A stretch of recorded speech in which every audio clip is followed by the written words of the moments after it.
السلام عليكم، شلون متابعين؟ يا رب تكونون بخير وصحة وسلامة. ورا ما نزل الفيديو مال ترشيحات مال التابلت والايباد شفت هواي تعليقات يردون للموبايل. طبعا للموبايل انا مسوي هواي ترشيحات بكذا سعر. بس اكو شغلة انه دائما من اسوي فيديو ترشيحات دائما يكون من مثلا براند معين. فبهذا الفيديو ان شاء الله اذا اتخال مبلغ 250 دولار، جزء انقص ب10 دولار، ازيد ب10 دولار. فراح ارشح لك اكثر من جهاز من رايي ذني يعني من افضل الاجهزه اللي ممكن تشترينه بهذا السعر. فعلى العموم يا شباب، مثل ما قلت لكم انه بهذا الفيديو خال اكثر من براند، فان شاء الله يكون الفيديو مفيد لكم. على العموم يا شباب، طبعا الفيديو راح يكون مختصر. كل جهاز مثل يعني كل مره اقول لكم كل جهاز نذكر بالفيديو تقدر ترجع للقناه وتشوفه. طبعا راح نبلش باول جهاز بهذا السعر مثل ما قلت لكم، جزء ازيد ب10 دولار انقص ب10 دولار، اللي هو من سامسونج الاي 33. طبعا اللي متابع القناة ويعرفني قليل اصور سامسونج او قليل انزل سامسونج، لان مو على مود انه سامسونج مو زينة، بس انه اسعارهم مثلا الاسعار الفئة المتوسطة او الاسعار هذه الاسعار دائما ارشح غير اجهزة. بس هذا الجهاز كلش حلو وانصح به همينه. طبعا الجهاز الاي 33 يجي بسعر 254 دولار. طبعا 254 دولار كل الاسعار راح تطلع لكم الاسعار بالعراقي على الشاشة. ف 254 دولار الاي 33 كلش جهاز مناسب. وطبعا اكيد جودة سامسونج، شاشات سامسونج، فهذا الجهاز من ارشحه اني بحيث مطمئن من اقول للواحد انه هذا الجهاز راح يفيدك بهذا السعر. فهذا الجهاز تنطبق عليه هاي النظرية اللي هو الاي 33. يجي بطارية 5000 ملي امبير، بالاضافة الى انه يجي بشاشة اموليد، شاشة 90 هرتز بقياس 6.5. طبعا يجيك بالمعالج الاكزينوس 1280. طبعا هذا المعالج همينه معالج جيد ومناسب على هذا السعر. اكو افضل من عنده بهذا السعر، افضل من عنده بشي بسيط، بس هذا انا خليته على راس القائمة. يعني مثل ما تعرفون جودة سامسونج من ناحية الشاشات، من ناحية يعني خلينا نقول مصنعية بشكل عام.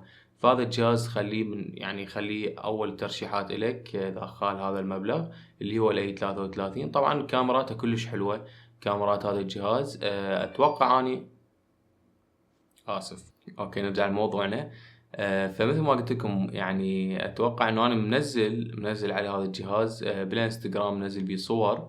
فهذا الجهاز كلش حلو، يعني للحاب يقتني الجهاز بهيجي سعر زين. الجهاز الثاني اللي هو من شاومي الريدمي نوت 11 برو. طبعا الريدمي نوت 11 برو يا شباب يجي بسعر 269 دولار. 269 دولار مثل ما قلت لكم الاسعار راح تطلع بالعراقي قدامكم على الشاشة. ويجيك بشاشة اموليد بقياس 6.6، طبعا ريفرش ريت 120، فشي حلو.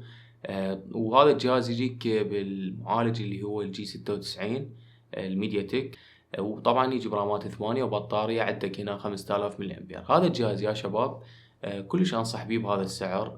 وجهاز اني مجربه شخصيا، يعني مقتني الفترة، وتجربة بيه كلش حلوة. يعني حتى بعض الاصدقاء يعني راد من عندي جهاز رشحت له هذا الجهاز، وهم التجربة كانت كلش حلوة. فهذا الجهاز دائما انتم مثلا اكو كم جهاز بكذا سعر، دائما اكو جهاز تظل تتذكره لان ما تواجه بيه مشاكل قليل. فهذا الجهاز يعني كلش حلو انصح بيه. وطبعا همينه بيه مستشعر ال108 الكاميرا، فيعني شي حلو. وهذا همين نخليه بالحسبان بسعر 269 دولار. زين الجهاز اللي بعده ايضا من شاومي اللي هو البوكو اكس 4 برو. طبعا البوكو اكس 4 برو يجيك بطارية 5000 ملي امبير، شحن عندك شحن سريع 67 واط، وايضا يجيك بشاشة اموليد 120 هرتز 6.67. وطبعا بالنسبة للمعالج اكيد مثل ما تعرفون يجي بالسناب دراجون 695. طبعا وبيه ايضا مستشعر ال108.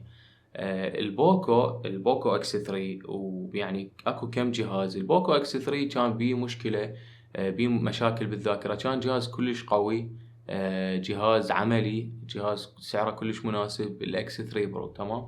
كانت بيه مشاكل، من ضمن هاي المشاكل بيه اعطال مصنعية، يعني من ناحية اي سي باور، من ناحية ذاكرة.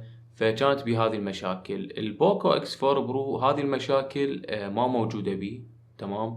طبعا البوكو اكس 3 همين كان جهاز كلش قوي، بس بعد فترة من الاستعمال ظهرت بيه هذه المشاكل. البوكو اكس 4 برو يعني تقريبا ما بيه هذه المشاكل، بيه مشاكل بالواجهة، مشاكل يعني يعني خلينا نقول باستخدام الجهاز، باللانشر مالت الجهاز، خاصة بشريط الإشعارات بيه هواي مشاكل. بس هذه المشاكل بالنسبة للسعر مالته يعني أنا أشوفها مشاكل بسيطة، ويعني أي واحد يقدر يتلافاها بخطوات بسيطة. فهذا الجهاز همين أنصح بيه. طبعا ما جاي أدافع عن الجهاز، يعني خلي أكو فرق تمام، بس دا أقول لك إنه هذا الجهاز كلش مناسب بالسعر مالته. طبعا قبل ما ننتقل نسيت أقول لكم إنه سعر البوكو اكس 4 برو $275، وسعر تظهر لكم على الشاشة. الجهاز اللي بعده اللي هو البوكو الاكس 5. الاكس 5 مو البرو تمام، حتى خاف تخربطون بالسعر. البوكو الاكس 5 يطلع سعره تقريبا $235، ويجيك ببطارية 5000 ملي امبير، شحن سريع 33 واط. ايضا يجيك بالنسبة للشاشة راح تكون شاشة اموليد، ايضا نفس الجهاز اللي قبله تجي بقياس 6.67 120 هرتز وكل هاي التفاصيل. بالنسبة للمعالج، فالمعالج مال هذا الجهاز راح يكون السناب دراجون 690. طبعا البوكو اكس 5 والبوكو اكس 4 برو كلش يوفرن بالشحن، يعني من ناحية شحن انه تشحن الجهاز مرة واحدة ويكفي وياك يوم وانت طالع شغل، وهاي السيناريو اللي كلكم تعرفونه. فهذني الأجهزة صراحة كلش يطولن عندك بالشحن، من ناحية انه الجهاز يكفي وياك يوم بكل سهولة. بس البوكو الاكس 4 برو شوية يتفوق بالأداء عن البوكو اكس 5 العادي مو البرو تمام. وبالنسبة للبوكو اكس 5 ايضا مثل ما قلت لكم انه يجيك بالسناب دراجون 690، بالاضافه لانه يجيك بمستشعر الكاميرا الرئيسيه 48. قبله الاكس 4 برو 108، هذا هنا 48، بس الفروقات بيناتهم يعني شبه معدومه. فهذا الجهاز هم تقدر تخليه من ضمن الترشيحات. زين، الجهاز اللي بعده جهاز كلش حلو وسعره همينه حلو. ما تتوقع انه الجهاز راح يكون بهذا السعر، اللي هو الاونر اكس 9 اي. طبعا الاونر اكس 9 يا شباب سعره $249. للامانه انا هذا الجهاز يعني ما مقتني كجهاز شخصي، لان مثل ما تعرفون اللي متابعني دائما الاجهزه اللي اجيبها اخلي بها سيم كارتي، البرامج مثلا الانستغرام السناب وغيرهن، يعني اعتبره كجهاز شخصي. بس هذا الجهاز انا مجربه، يعني مجربه شيء بسيط مو ذيك التجربه، بس انه قلت لك كجهاز مقتني انا هذا الجهاز يعني ما مقتني. بس انه جهاز كلش قوي. عندي يعني هواي من اصدقائي مجربين هذا الجهاز، وجهاز كلش حلو، شاشته ضد الكسر، شاشة كيرف، واكو حتى هواي يوتيوبر مصورينه، مثلا حسين الجزائري مصور هذا الجهاز، ورجال انا عندي ثقة بيه همينه. فجهاز انصح بيه تمام، بس انه قلت لك انه انا كتجربة ما مجرب هذا الجهاز بشكل مكثف. هذا الجهاز يا شباب سعره كلش حلو. يعني الجهاز أنا شايف يعني مجربه، يعني صراحة تخربطون، أنا مجربه شي بسيط، يعني مو مثل ما قلت لكم تجربة مطولة. طبعا الجهاز الصراحة إنه من تقتني ما تحس إنه جهاز سعره $249، تحس جهاز فلاج شيب، من ناحية الكيرف مالت الشاشة، من ناحية الألوان مالت الشاشة، من ناحية هو الجهاز الماتيريال يعني بشكل عام. جهاز يعني اكو عالم داست عليه بالسيارة، الشاشة كل شي ما بيها، واذا شايفين الاعلان مالته يخلون وياه جوز. فهذا الجهاز يعني كلش حلو، يعني على السعر مالت الفيديو جاي مناسب. فرق دولار واحد اللي هو 249. مثل ما قلت لكم انه الترشيحات 250. على العموم يا شباب الاونر اكس 9 اي يكون رامات 8 على 128، بالاضافة لانه يجيك ببطارية 5100 ملي امبير، وعندك دعم الشحن السريع بقدرة 40 واط، بالإضافة إلى أنه مثل ما قلت لكم هذه الشاشة القوية اللي ضد الكسر. يعني مو فقط أنه خلاص أنه دائما أنا مصور لكم أجهزة أتذكر من قبل مال أوسكار وحتى من بلاك فيو، جهاز قوي وشاشته قوية بس تكون مو ذيك المواصفات. بس هذا الجهاز يعني كسر هذا الحاجز، لأن هنا الشاشة عندك أموليد 120 هرتز وشاشة كلش قوية. يعني من أقول لك كلش قوية يعني فعلا كلش قوية. زين، الجهاز اللي بعده راح يكون بسعر $199، اللي هو الانفينكس الزيرو اكس نيو. طبعا هسه اكيد المتابعيني اسمع عيل انت مو يعني تحكي عن انفينكس وما اعرف شنو. صح، بس هذا الجهاز سعره $199، وجهاز يعني مشاكله قليلة تمام. سعره كلش مناسب، لانه الجهاز يجيك مثلا عندك المعالج مال هذا الجهاز جي 96، شاشة صح اي بي اس بس شاشة حلوة 90 هرتز، عندك رامات 8 تخزين 128، كاميرات همينة كاميرا يعني مناسبة على الجهاز سعره $200 او $199. عندك 48 متحسس بالاضافه لانه كاميرا السيلفي ايضا مناسبه على هذا السعر. انا هذا الجهاز ليش خليته؟ دائما اني من يعني مثلا اصور لكم اجهزه انفينكس، اني ما اقصد انه الجهاز هو كمواصفات مو زين. اني من مثلا تجوز ما مفتهمين الفكره، يعني من اتكلم عن جهاز انفينكس كذا جهاز، اتكلم عن الجوده المصنعيه. تمام، يعني مثلا هذا الكونكتر تشوفه بهذا مثلا الانفينكس، تشوف السولدر مالته، روح شوف الكونكتر مثلا بجهاز عند ريلمي او جهاز عند اوبو او حتى شاومي. فانا اتكلم على هاي النقطة. بس هذا الجهاز من ناحية جودة مصنعية ايضا جودة مصنعية جيدة. فهذا الجهاز يعني مشاكله قليلة مثل ما قلت لكم، وخليه بالحسبان بسعر $199. زين، الجهاز اللي بعده ايضا من انفينكس اللي هو الزيرو 20. طبعا هذا الجهاز سعره $247. الشاشة هنا راح تكون اموليد 6.7 وراح تجيك ب 90 هرتز. والمعالج مال هذا الجهاز معالج يعني جيد اللي هو الجي 99 ميدياتك.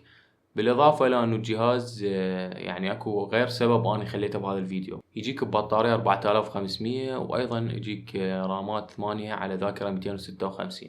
طبعا هذا الجهاز اني قلت لكم انه اكو اسباب ثانيه خليته بهذا الفيديو، لان الجهاز هذا كاميرته الاماميه كلش حلوه، يعني كاميرا 60 ميجا، وبيه هواي نقاط يعني تميز هذا الجهاز. همين بيه مشاكل مصنعيه، بس الحلو بهذا الجهاز انه انفينكس مسوين شغله حلوه بهذا الجهاز. شنو هي انه هذا الجهاز انت اذا كسرته خلال 100 يوم، الكسر مثل ما تعرفون خارج ضمان اي شركه اي منتج، اي شيء تكسره يطلع من الضمان.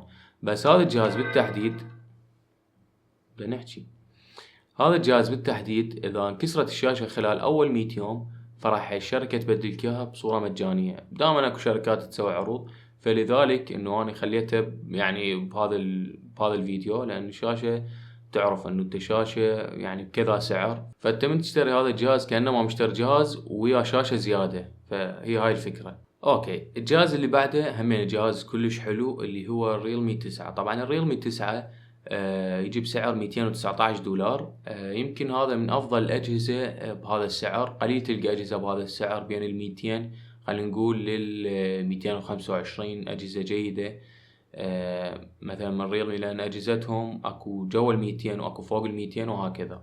بس هذا الجهاز الريلمي 9 جهاز حلو، شكله كلش حلو، يعني اللون الابيض وحتى اللون الذهبي. يعني اكيد اللي متابعني وشايف انا منزله اكثر من مره، شكل الجهاز كلش حلو للامانه. حتى يعني هي تبقى مساله اذواق، بس انا عن نفسي كلش يعجبني شكل هذا الجهاز. يجيك بشاشه 6.4 شاشه اموليد، اكيد معدل تحديث 90 هرتز، وايضا يجيك ببطاريه 5000 ملي امبير، وعندك شحن سريع 33 واط، ويجيك بالسناب دراجون 680، وعندك 8 على 128 بالنسبة للرامات والتخزين. طبعا هذا الجهاز همين ارشحه كلش، يعني جهاز مشاكله قليلة، يعني كفلوس تدفعها بهذا الجهاز يعني صفقة جيدة، وجهاز حلو مثل ما قلت لكم شكله حلو.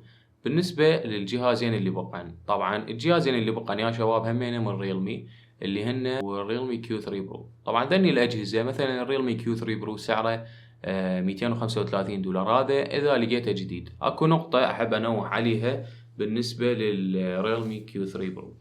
الريلمي كيو 3 برو يا شباب بيه مشاكل بالسوفت. تمام، طبعا هذه المشاكل مو انه اقول لك بيه مشاكل انه لا انه خلاص ما تقدر تستخدمه، لا، بس شنو الفكره انه ما تجي تحديثات. وطبعا انا من صورته نزلت اكثر من ستوري بالانستغرام، اكو عالم حكت، بس هو ما متابع، يعني شاف فيديو واحد وخلاص.